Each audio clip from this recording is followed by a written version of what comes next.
Oh, let me tell you, what a bus ride. They got a lot of perps in there. Woman sitting next to me, her breath smells so bad. And she kept doing the fake yawn.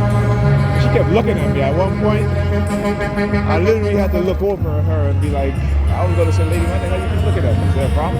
You know? But didn't want to do that. And so, you know, but she had such a bad breath. And it was done on purpose. Her yawning next to me. You could smell it. I was like, damn.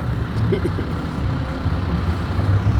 but that would tell you the mental illness of these religious believers. I think they purposely do shit like that.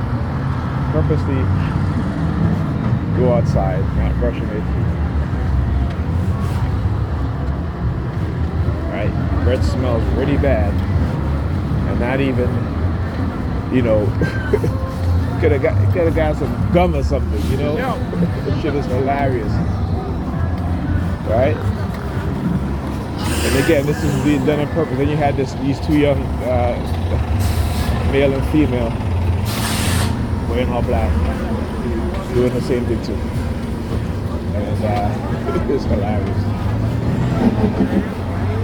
That's it.